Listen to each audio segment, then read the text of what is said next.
On plonge aujourd'hui dans un sujet fascinant, hein, la reprogrammation cellulaire. Imaginez transformer des cellules cancéreuses en cellules saines. Presque de la science-fiction. Oui, ça en a tout l'air, n'est-ce pas? Mais des chercheurs coréens du KEST, eux, ils explorent sérieusement cette piste. Oui, c'est une approche radicalement différente de tout ce qu'on connaît. Complètement. La chimio, la radiothérapie, la chirurgie, les traitements classiques, quoi. Ils visent tous à détruire la cellule cancéreuse. Ouais. Mais bon, on le sait, ces traitements sont lourds. Ah oui, très lourd. Effets secondaires importants. Exactement. Fatigue, perte de cheveux, système immunitaire affaibli. Tout à fait. La reprogrammation cellulaire, c'est un peu l'espoir d'un traitement plus doux, plus ciblé. Hmm. Et justement, les chercheurs du KEST ont fait une découverte incroyable, publiée dans 7 Days Santé and Conso le 17 février dernier. Ils se sont penchés sur le cancer du côlon. D'accord. Et leurs résultats sont vraiment prometteurs. Ah ouais. Plutôt que de s'attaquer directement aux cellules cancéreuses, ils ont cherché à comprendre le mécanisme qui les rend cancéreuses. Ah, attends, explique-moi ça plus en détail. Comment une cellule saine devient cancéreuse? En fait, tout se joue au niveau des gènes. Hmm. Certaines modifications dans l'expression de nos gènes peuvent transformer une cellule saine en cellule cancéreuse. Ok. Et les chercheurs ont découvert qu'il existe une sorte de fenêtre de vulnérabilité, un moment précis où la cellule bascule et devient cancéreuse. Fascinant. Et c'est là qu'ils interviennent pour la reprogrammer. Exactement. Ils ont identifié 3 gènes, 3 facteurs de contrôle, disons, Ouais. qui jouent un rôle clé dans ce processus. Ce sont des gènes qui régulent la différenciation cellulaire, C'est-à-dire Archandou. la capacité d'une cellule à se spécialiser pour remplir une fonction précise dans l'organisme. Ok.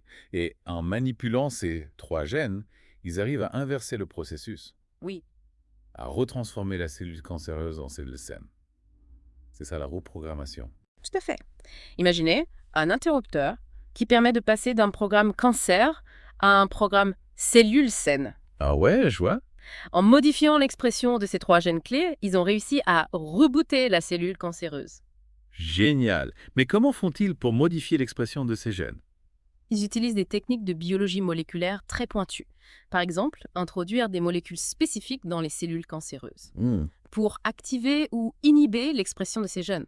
Un peu comme si on envoyait des instructions précises aux cellules pour les reprogrammer. Incroyable. Et ça a marché. Ils ont vraiment réussi à reprogrammer des cellules cancéreuses. Oui, les résultats sont très encourageants. Les tests réalisés sur des cellules humaines et animales montrent une diminution significative de la croissance tumorale. Impressionnant. Le professeur Shaw, qui dirige l'étude, parle d'un phénomène fascinant. On comprend son enthousiasme. Mais est-ce qu'on peut déjà crier victoire très? Est-ce que ça veut dire qu'on a trouvé le remède miracle contre le cancer? Il est encore trop tôt pour le dire. Cette découverte est une avancée majeure, c'est certain. Oui. Mais il reste beaucoup de chemin à parcourir avant de pouvoir l'appliquer aux patients. Il faut rester prudent, on est encore loin d'une application clinique. C'est vrai. C'est une découverte qui ouvre des perspectives énormes. Mais il y a encore beaucoup d'inconnus. Justement, quelles sont les prochaines étapes? Qu'est-ce qu'il reste à faire pour que cette découverte puisse, un jour, bénéficier aux patients? Eh bien, tout d'abord, il faut confirmer ces résultats sur d'autres types de cancers. Oui. Le cancer du côlon, c'est un beau modèle, mais est-ce que cette technique de reprogrammation, elle sera aussi efficace sur des cancers plus agressifs, comme le cancer du pancréas ou du poumon? Et est-ce qu'on peut être sûr que cette technique est sans danger?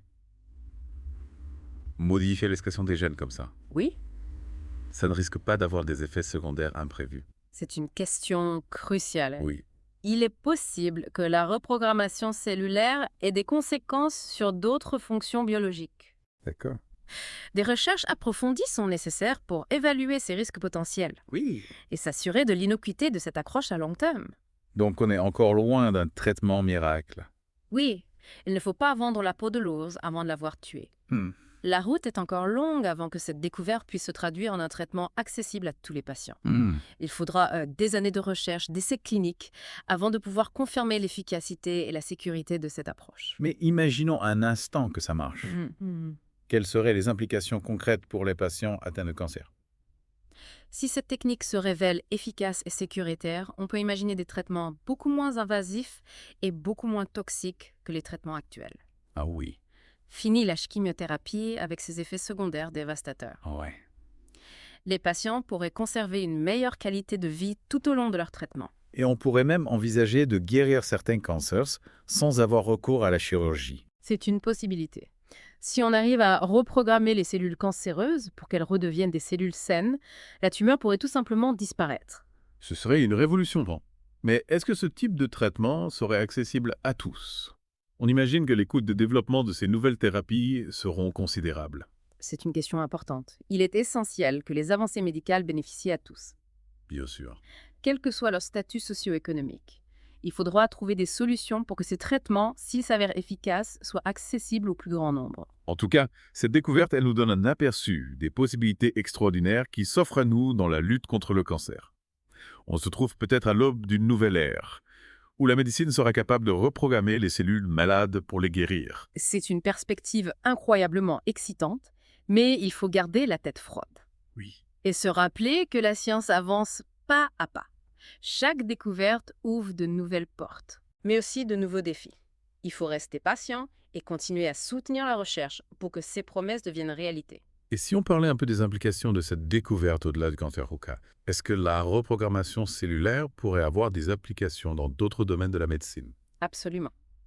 Imaginez la possibilité de régénérer des tissus endommagés après un infarctus ou un AVC.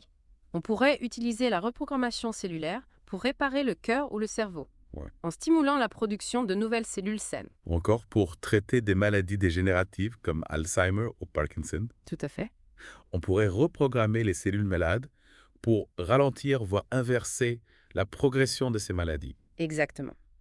Les applications potentielles de la reprogrammation cellulaire sont immenses. On entrevoit un futur où la médecine régénérative pourrait transformer notre façon de soigner les maladies, de réparer les dommages causés par le temps ou les accidents. C'est une vision fascinante, mais est-ce que c'est vraiment réaliste? Il est encore trop tôt pour le dire avec certitude. La reprogrammation cellulaire est une technologie encore jeune. Il reste beaucoup de défis à relever avant de pouvoir exploiter tout son potentiel. C'est vrai. Mais cette découverte nous montre que l'impossible d'aujourd'hui peut devenir le possible de demain. Absolument. La science repousse sans cesse les limites du savoir. Et qui sait quelle merveille nous réserve encore l'avenir? C'est ce qui rend la science si passionnante. Elle nous invite à rêver, à imaginer un monde meilleur, tout en nous rappelant que le chemin est encore long et qu'il faut rester humble face à la complexité du vivant. On arrive à la fin de notre plongée dans l'univers fascinant de la reprogrammation cellulaire. C'est une découverte qui nous a vraiment fait réfléchir au futur de la médecine. Oui, on a exploré ses promesses dans la lutte contre le cancer, mais aussi son potentiel pour soigner d'autres maladies, réparer des organes endommagés et même ralentir le vieillissement. C'est une véritable révolution en marche. Avant de conclure, j'aimerais revenir sur un point qui me semble crucial. Reprogrammer des cellules, modifier l'expression de nos gènes, ça soulève des questions éthiques importantes. Ok. Absolument. C'est un débat essentiel qu'il faut mener en parallèle des avancées scientifiques. Manipuler le vivant, ça nous confronte à des questions fondamentales sur la nature humaine, sur les limites de la science, sur notre responsabilité en tant qu'espèce. Justement, où se situe la limite entre soigner et améliorer les coûts? Est-ce qu'on risque de créer une société à deux vitesses, où seuls les plus riches auront accès à ces technologies de pointe? C'est un risque réel. Il est crucial de garantir un accès équitable à ces innovations médicales pour éviter que les inégalités se creusent encore davantage.